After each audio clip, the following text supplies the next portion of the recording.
Good morning, everybody. It's Vicky, your addiction muse, all the way from South Africa. Welcome to the new episode. Welcome if you're new to my channel. Please like my videos. Please subscribe. I know my channel needs a lot of artwork. I'm working on that. Anybody out there that can do artwork for me, I would truly appreciate it. Please like the videos, comment below, and subscribe. So on to today's episode. Wait! Before we do today's episode, look who's here. Hello, everybody. It's our mascot, Lexi, but she's so tired. She's the cutest thing ever. She is my everything. I love her to pieces. She's 4 months old. She's a Boston Terrier, and she's naughty. And she snores, but she's everything to me. Love her to pieces. So in any case, guys, so in today's episode, I want to share my life story. It's going to be difficult because I'm going to try not to tell it in a tone that it's depressing, and I don't want you to feel sorry for myself. Oh no, please don't. So I'm just going to put her down. She's a bit difficult right now. So I just want to, enlighten you with my story and give you hope with my story. So it all started, I suppose, in primary school and high school. Kids are mean and they bully, and I was bullied a lot. If you are from South Africa and you're watching this video, you'll notice that I've got a very South African accent. I can't say R, they call it brei in Afrikaans. I don't know, but the thing is, I can't say R. It's a very Afrikaans accent, and it comes from the Cape Town, from Cape originally. But I wasn't born in Cape Town. I was born in Johannesburg, but I still speak with the accent. And I was bullied in school in regards to that, and in regards to the fact that I wasn't thin. I was, I was odd looking. I've got these eyes and lips. It's not a typical South African look if you're in South Africa. So I was always bullied, and I was always told that the way I look is ugly, but it's not. It's just, I believed that their perspective of me was true, but it's completely not. So up until my overdose, I strongly believed that I am ugly, that I'm worth nothing, and that I've got no self-worth, because that's what was told to me in school. The second part that played a major role in me becoming an addict, I was 24 and I was diagnosed with thyroid cancer. Now, thyroid cancer is very easy to treat. They removed my thyroid completely. I went for a few treatments, and I'm on Altroxin daily that replaces my thyroid function. So I couldn't deal with the cancer diagnosis on 24, and I kind of gave up. It started with the fact that I couldn't sleep, and I asked for a sleeping tablet. And then I started drinking 2 sleeping tablets a day, a night, then 3, up to 6. And eventually I ended up at the end of my addiction career. I was taken up to 60 sleeping pills a day and 30 Adcodols a day. And I mixed it with any alcohol that I could get my hands on. I'm not proud of my story for 1 minute, but I want to spread the news that it is possible to recover from anything, and it is possible to change your life 360. So it's not a I feel sorry for myself video at any stage. It's not. So that was the second part of my video, or the second part of the reason why I became an addict. The third was I tried too hard to fit into the corporate world. Turns out today, I know for a fact now that I do not fit in a corporate environment. I couldn't deal with pressure, and that also resulted in me taking more tablets a day. At the end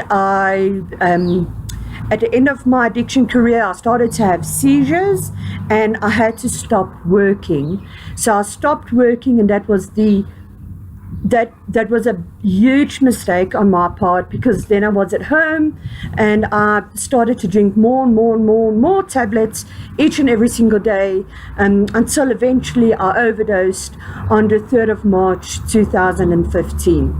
Now, by overdose, I don't mean that on that day I woke up and decided I'm going to end my life. It's not the way it works, and that is why addiction is so dangerous, especially with the prescription medication, because on that particular day, I didn't take more tablets than usual. I was still taking a hell of a lot, yes, but that was my tolerance. 60 a day was my tolerance, and on that day my body decided it's enough. It happened about 3 a.m. in the morning. I cannot recall much, I must be honest.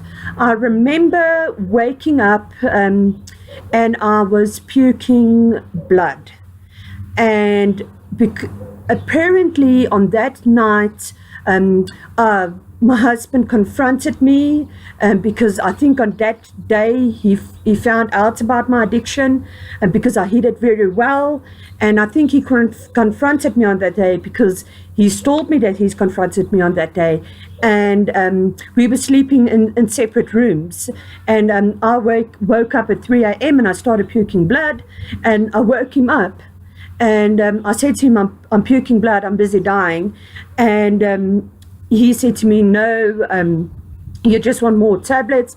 And then I had to come clean completely at that stage, 3 a.m. in the morning, and I had to tell him, look, I'm addicted to opiates, painkillers, alcohol, everything that I could get my hands on. Please, I think I'm busy overdosing. I need to get to a hospital. And he took me to ER. Now, at that stage, in South Africa, you get different hospitals. You get your government hospital and you get your private hospitals. In order to go to a private hospital, you need to have a medical aid or medical insurance, as they call it. In the government hospitals, the standard's not good, the hygiene's not good, the service is not good. The possibility that I could have died, in the event that I should have gone to a government hospital, is very high. So at that stage, I withdraw my medical insurance in order to buy more tablets. So by the time I got to ER, the hospital told my parents and my husband that I don't have any medical insurance and that I have to pay cash for me to be admitted, for ICU, for everything, and so they did. And I'm ever grateful that at that crucial time in my life, that even though this is so difficult to say, even though I messed up every single thing in my life, even though I stole money to buy tablets, even though I sold my wedding ring to buy tablets, even though I lied to everybody, even though, all of those things didn't matter at that stage when they were trying to save my life. And they paid cash for me to admit it to the Glenwood Hospital in Benoni. I was admitted and I cannot remember a thing. Apparently, my parents and my husband don't want to share with me what happened to me that day in ER, because apparently I was very close to I was almost 6 feet under. The doctors had to do a whole lot of things to get me here, to get me revived, get me detoxed, and because they couldn't even pump my stomach. It was already in my bloodstream. So that part I know is that I couldn't pump my stomach because the amount of tablets I took was already in my bloodstream and all my receptors were firing in my brain. So I was in a critical condition, and I had a severe seizure. Now, before I had the severe seizure, I had previous seizures, and everybody thought that my seizures were due to epilepsy. It's not. It's because the fact that I was abusing benzodiazepines and I was abusing codeine and I was drinking on top of that. If I can all take you guys back to the story of Marilyn Monroe, she did the exact same thing. She took benzos and she mixed it with alcohol, and it's a deadly combo, and she had a seizure, but she didn't survive it. The only difference is I survived mine, and I'm here to tell you about it. So, and that's all I know is I was told that I was in a critical condition and I had severe seizures, and I woke up with the hospital monitors beeping in the background. And at that stage, I didn't realize what I did or who I was or anything for that matter. And I woke up with the hospital monitors beeping, and I remember seeing a lot of doctors and nurses around me, and I just couldn't understand what was wrong at that stage. They looked after me for about 5 days in high care and in ICU. During that time, I do not recall much in hospital. I remember that I couldn't eat at all. I remember having a few seizures. I remember puking a lot. Those are the things I can remember. It's very vague. So by the 5th day, my parents said that they're going to book me into rehab. And I said, no, that is fine, and I'm sorry, and all of those things. And I went to rehab straight after hospital. In rehab, and year starts, and thank goodness this soppy part of the story is over, because in rehab, my life changed completely. You work through the 12 steps. You make amends with yourself. You make amends with your family, with your friends. It's something that you'll have to face. But in rehab, I made the decision to myself that I will be sober. And I will be sober until the end of days. I will not go back to the old Vicky. Never, ever in my lifetime will I do it. And I just want to spread hope in faith. Because I remember driving in a car one day, and I remember thinking to myself, Vicky, you're going to die because you cannot kick your opiate and painkillers abuse. And here I am. And it's all thanks to services that's available for each and every addict out there that's still fighting the demon. Get medically detoxed. Go to rehab. Start your life over. I'm complete living proof that anything in this whole planet is possible if you just put your mind to it. And it's been 1 year and 21 months now. I've not had one craving. I've not even had a thought of going back and relapsing. I just carry on each day. It's not easy each day, meaning that should something happen in your life, you have to face it sober, but it's the best way to face it. It's the ultimate way to face it. And for those younger viewers watching my channel, you're not a bore when you're an addict, or if you're in recovery. It's so not the truth.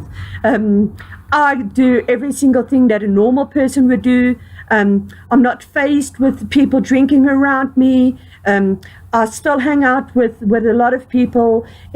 I live my life. I just live my life sober, and so can you, and so can anybody fighting the demons. I know this video is very long because it's so difficult to put it into words as to what happened to me and why I'm sitting here making these videos. The minute I walked out of rehabs, I decided there and then that I would do anything in my power to change lives. So 1 year, 21 months has passed, and I've studied my addiction counseling. And if you need my help, please contact me, because that's what I'm here for. I wouldn't be able to help you medically, no, because I'm not a registered healthcare provider. But I can give you hope. And I want you to never give up. I want you to believe in yourself. Remember, it's going to be tough and it's going to be difficult, but it's going to be the best thing that's ever going to happen to you. So please do it. So that's my life story in a nutshell. I've left out a lot of things. because I don't feel it's appropriate for YouTube. But here I am, and I'm sober, and you can be too.